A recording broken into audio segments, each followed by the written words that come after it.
Kali ini kita akan membahas kisi-kisi PTS kelas 10. Di sini sudah ada 30 soal, 30 ya, dan ganda semua. Jadi tolong dikerjakan secara individu, nggak perlu anda karena kita secara akan dikumpulkan.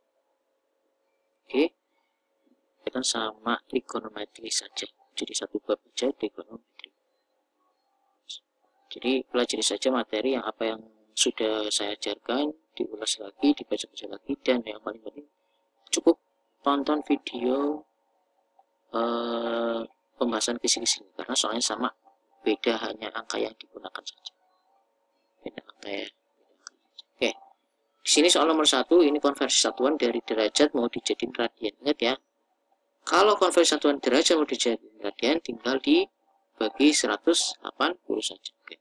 Besar sudut dapat 36 derajat sama dengan berapa radian? Udah 36 dibagi, ingat kalau mau dijadiin radian dibagi 130.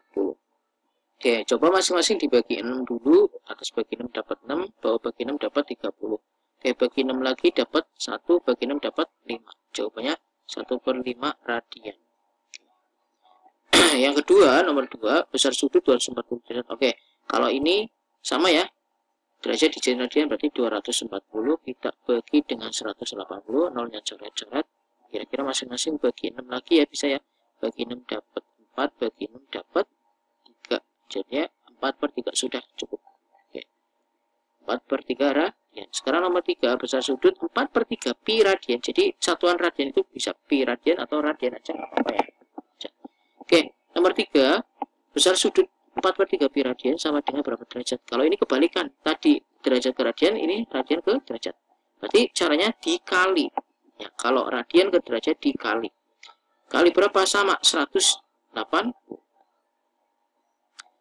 Mending sebenarnya boleh 4 kali 180, hasilnya berapa baru dibagi 3. Tapi angkanya terlalu besar nanti, mending dibagi 3 dulu. 180 bagi 3 60 baru dikali. 60 kali 4. Nah, nolnya simple berarti 6 kali 4 24. Nolnya tempel. 240 derajat. Yang nomor 4 juga sama.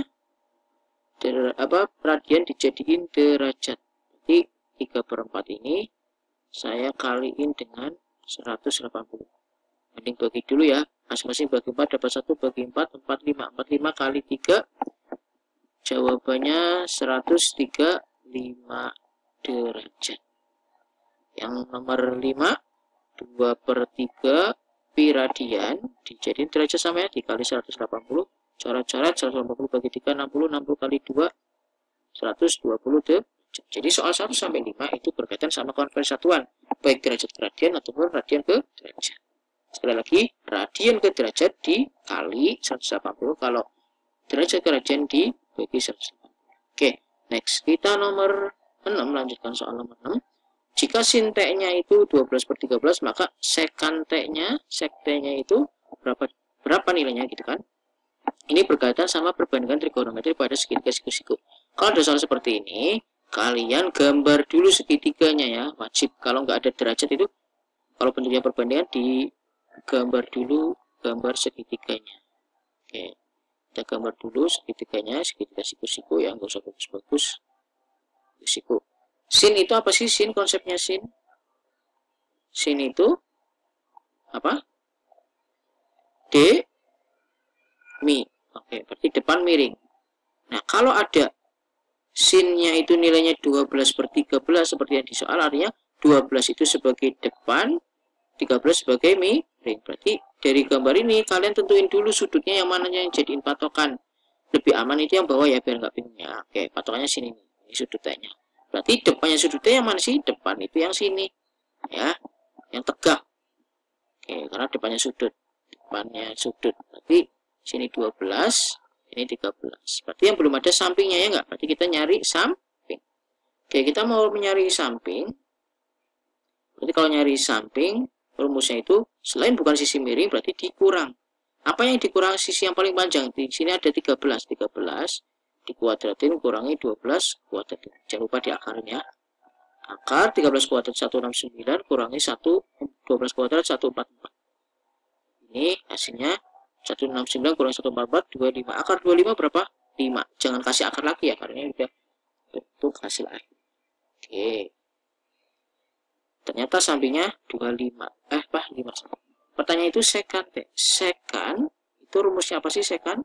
Sekant itu rumusnya, sekant itu kebalikan dari cos. Nah, cos kan sami, berarti kalau ini dibalik jadi misa.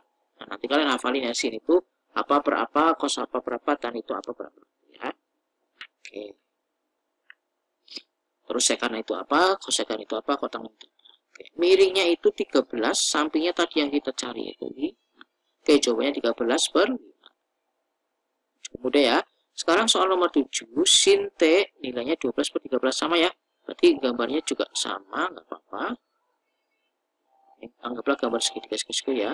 Sudutnya di sini, kalau sudutnya di sini berarti depannya itu yang tegak. Ini depan, ini udah pasti miring. Miring itu nggak berubah-ubah ya, yang sisi yang miring. Oke, sin T. Sin itu 12 per 13, sin itu demi, berarti 12 itu untuk yang depan, miringnya yang 13. Lagi-lagi nyari samping, berarti kayak cara yang di atas ya. Oke, sampingnya itu udah ketahuan 5. Oke, kita nyari kosek. Kosek itu kebalikan dari sin. Ya udah, sinnya kan ada 12 per 13. Dibalik jadi 13 per 12. Jadi nggak perlu nyari si sampingnya sebenarnya. Tapi tergantung soalnya nanti ya. Oke. Sekarang kita ke soal nomor 8. Jika cos A nilainya 3 per 5, maka pertanyaan itu mencari cos A. Berarti lagi-lagi kita gambar segitiganya. Oke, sudutnya taruh di sini aja biar gampang ya. Ini depan pasti, ini pasti miring, ini samping. Cos itu apa sih cos? Cos A-nya nilainya 3 per 5. Cos itu apa sih cos? Cos itu sami, berarti 3 itu sebagai samping, miringnya 5. Kita nyari yang belum ada depan, ya sisi depan. Ingat ya, selain bukan sisi miring berarti dikurang. Di akar, makanya kita pakai nih 5 sama 3. Yang besar dikuadratin kurangi yang kecil. 25 kurangi 3 kuadrat itu 16. 25 kurangi 16, 9. Akar 9, 3. Oke. Berarti sisi depannya 3. Pertanyaan itu cot. Cot itu apa sih? Cot itu kebalikan dari tan. Kalau tan itu desa, kalau cot, kalau dibalik jadi sade. Berarti sampingnya itu 3. Dari gambar ini. Depan itu yang tadi kita cari. Sampingnya itu. Oh, ini kebalik, ada kesalahan. 13, 3 kuadrat itu 9 ya, 9. Nah, 25 kurang 9 itu 16. Akar 16, 4. Oke, sampingnya 3, depannya itu 4. Oke, ada kesalahan. Oke, berikutnya kita nyari nomor 9 sama ya, sama persis lagi.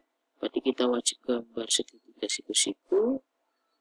Kita tandain sudutnya di sini. Berarti ini depan, ini samping, ini. Oke. Cos M nilainya itu 8 per 10. Cos itu apa ya? Sami, berarti sampingnya 8, miringnya 10. Kita mau nggak mau nyari depannya. Ingat, depan itu ataupun samping berarti yang panjang atau 10 kuadrat dikurang. Berikutnya itu angka 8. Oke, 10 kuadrat 100 kurangin 8 kuadrat itu 4. Jadinya 36, akar 36.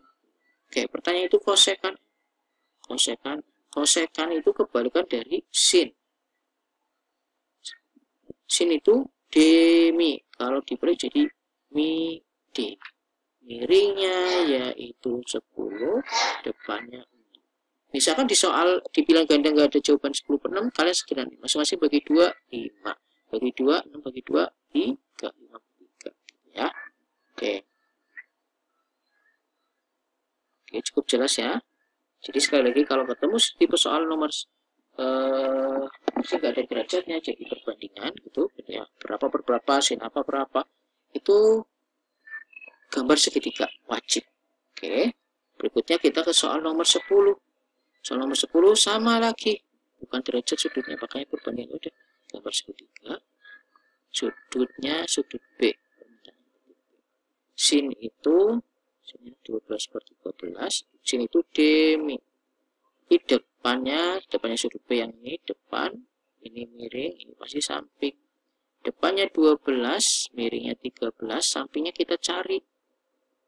Tadi sampingnya itu mirip-mirip soal yang tadi ya, udah kita apa ulang. Samping itu berarti sisi yang panjang, kuadratin kurangi sisi yang satunya lagi. 13 kuadrat 169 kurangi 144. 144 25 akar 25 5. Pertanyaannya adalah mencari. Oh ya, di sini dengan B adalah sudut tumpul, berarti kita tanda ini karena dia ada sudutnya. Kalau tadi nomor 6 sampai 9 kan nggak diketahui sudut tumpul ataupun apa, kuadran berapa ataupun kuadran berapa, nggak ada kan. Nah, sudut itu nanti menyatakan letak kuadran sebenarnya. Karena tumpul itu sebenarnya sudut tumpul itu lebih dari 90 sampai 180, kurang dari 180. Atau dia itu letaknya kalau sudut tumpul itu kuadran 2. Ingat-ingat aja ya hafalannya. Sudut tumpul itu kuadran 2. Kuadran 2 itu kita tahu kuadran 2 itu siapa ya yang plus, siapa yang minus. Kalau kuadran 1 semua positif, kuadran 2 hanya sin sama temannya sin siapa ya? Kosekan. Nah, sin plus. Oke. Kemudian kuadran 3 hanya tan sama temannya tan siapa? Kotan plus. Kuadran 4 dan yang belum ada yaitu cos sama temannya cos sekan. Yang plus ya, selain ini yaitu negatif. Oke. Kita lagi ke soal nomor 10 nih. Kita lagi lanjutin nilai cos B. Karena sudut B-nya dia di sudut tumpul atau kuadran 2, sedangkan di kuadran 2 kita tahu yang plus hanya sin sama kosek. Berarti cos nggak masuk, berarti dia minus. Berarti minus, cos itu apa? Sami. Sampingnya ketemu 5, berarti 5 per miringnya itu 13. Jawabannya min 5 per 13. Ya, jadi ingat-ingat letak kuadran itu harus hafal. Oke, nomor 11 juga sama nih. B-nya sudut tumpul, berarti kita pakai gambar yang ini aja ya, biar oh ya gambarnya beda ding karena angkanya beda. Gambar segitiga siku-siku. Sudut B-nya di sini. Ini depan, ini samping, ini miring. Sinnya itu sin B-nya itu 24 per 25. Sin itu demi, berarti depannya 24, miringnya 25. Yang belum ada berarti samping. Berarti kita nyari samping, akar dari sisi yang panjang kuadratin kurangi sisi satunya lagi. 25 kuadrat 625 kurangi 24 kuadrat 576. Ini kalau dikurangi hasilnya 49. Akar 49 7. Karena sudut tumpul berarti kuadran 2. Nanti kita pakai konsep nilai masing-masing kuadran. Pertanyaannya adalah tan B. Tan itu ini kan lagi di kuadran 2 ya karena sudutnya tumpul. Kuadran 2 hanya yang positif itu sin sama kosekan. Berarti selain itu negatif. Berarti tan negatif. Tan itu desa. Depannya yaitu 24 dari gambar ini, jadi min 24 per sampingnya ketemu 7, jadi min 24 per 7. Ya, jadi kuadran jangan dilupakan. Mungkin sampai 11 dulu pembahasan di video bagian ini. Kita lanjutkan di video berikutnya untuk soal nomor 12 dan seterusnya.